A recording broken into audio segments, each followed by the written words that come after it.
Every large predator that has ever laid eyes on a human being has run the same silent calculation. Size, distance, speed, how much meat against how much risk. The math happens faster than thought, in a part of the brain older than fear, and across almost the entire animal kingdom it returns the same answer. Leave it alone. We have a story we tell about ourselves in nature. In that story we are soft and slow, clawless meat that wandered out of the trees and lived on luck. So here's a question that should not have the answer it does. Why do the most efficient killers on Earth, the lion, the wolf, the great white shark, go out of their way to never touch you? Not because they can't. Because, when they look at you, something tells them not to. And what that something is turns out to be far stranger and far less comfortable than the fairy tale of the lucky ape. Picture a waterhole in South Africa in the dry season, the light going low. This is the Greater Kruger National Park, home to one of the largest lion populations left on the planet, and everything that comes here to drink has spent its whole life learning the sound of those lions. A biologist named Liana Zanette from Western University in Canada hid speakers in the brush around 21 of these waterholes. When the animals came down to drink, the speakers spoke. Sometimes it was lions snarling, roaring, the apex predator announcing itself. Sometimes gunshots and barking dogs. And sometimes just people. Talking quietly, the way you'd speak to someone walking beside you. The recordings of lions made the animals nervous. The recordings of human voices emptied the waterhole.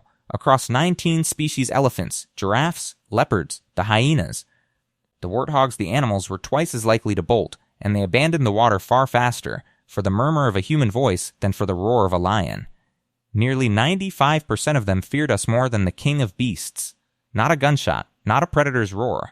A conversation. Let that sit for a moment.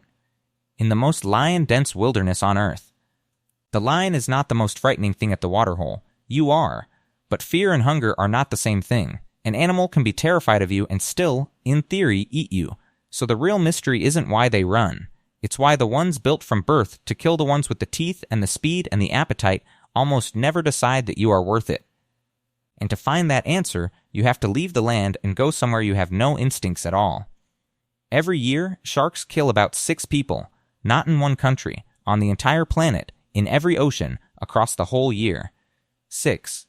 In that same year, human beings kill around 100 million sharks. Read that again, because it rearranges everything you were ever taught by every shark film you have seen. 6. Against 100 million, that is more than 11,000 sharks killed by us every hour, around the clock, while the survivors are cast as the monsters. And over the last 50 years, while we were busy being afraid of them, their numbers have collapsed by roughly 70%. So picture the thing we are actually frightened of, a surfer, flat on a board at dawn, paddling out past the break.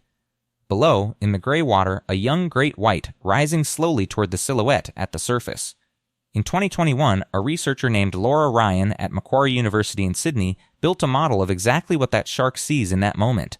She filmed seals, and surfers and swimmers from below, then stripped the footage down to the blurred, colorless, low-detail vision a juvenile great white actually has. And the seal and the surfer became the same dark shape against the bright ceiling of the sea, the same outline, the same lazy paddle of limbs.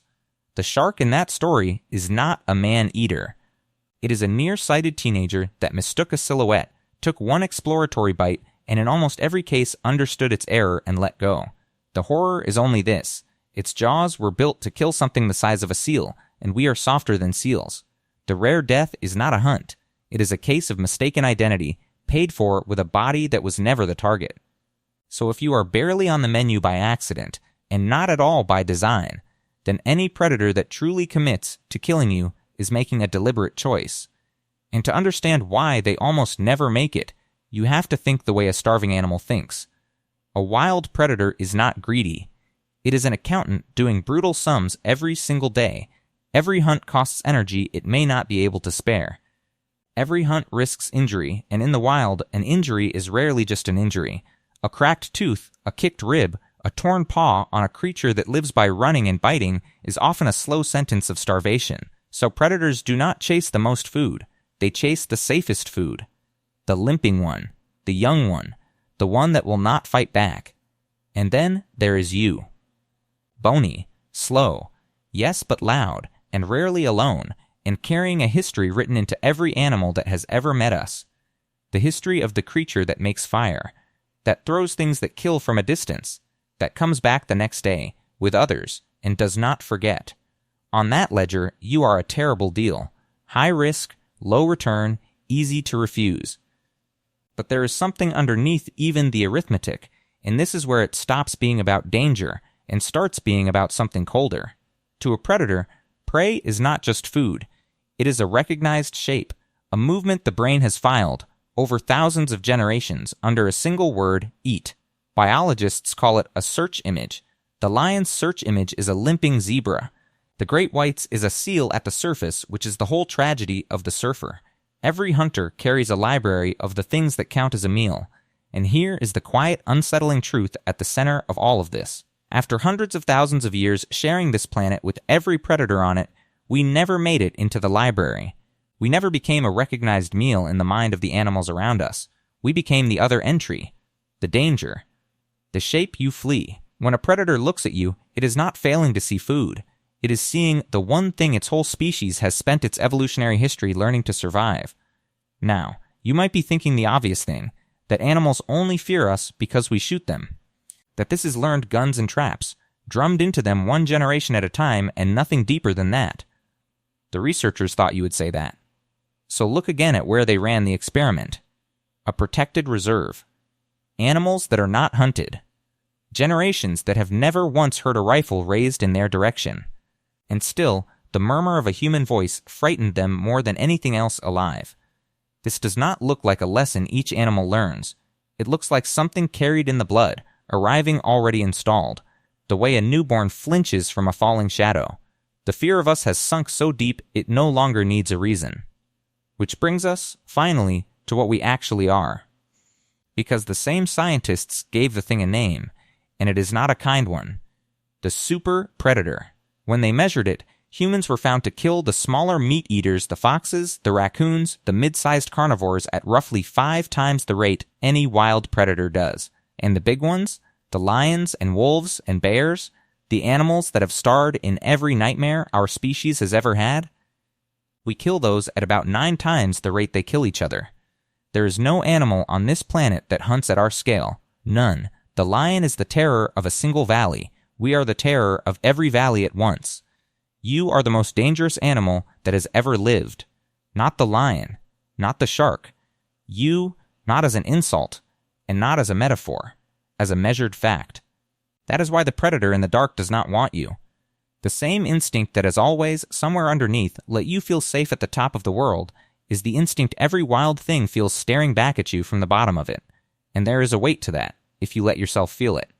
The sharks that flee from us have been here for 450 million years. They were here before trees. They watched the dinosaurs arrive, and they watched them vanish. They survived 5 separate mass extinctions events that erased most of the life on this planet and came through every one. And now, in a sliver of time so thin it barely registers against all of that, they are disappearing. Not because they were weak, not because something stronger hunted them down, but because the soft, slow creature they could never quite bring themselves to eat turned out to be the most lethal thing that has ever drawn breath. The animal that survived everything is being undone by the one animal it was afraid to touch. So here is the part the science cannot close for you, and maybe never will. We can measure the fear. We can prove the animals run from us more than from lions prove it in blood, in cortisol, in the speed a waterhole empties. What we cannot reach is what it is to be on the other side of it, what it is to be born already knowing to flee a thing you have never seen, to carry, in a body millions of years old, the memory of a predator that arrived only yesterday and changed everything. And whether the thing you should feel, standing at the very top of it all, is pride or something much closer to grief. I am not going to tell you which one is right, but I would think hard about which one rose in you first. So go back to that trail at dusk. The light gone gray. The thing in the tree line holding still. Your skin gone electric with the certainty that you are being watched. You spent your whole life believing that feeling meant you were the prey. It never did. It meant you were recognized. The oldest, sharpest, most patient eyes in the forest found you, ran the same calculation every hunter has run since the beginning, and chose to fold back into the dark rather than learn what you would do to them. You were never the hunted. You are the thing the whole forest is still trying to survive.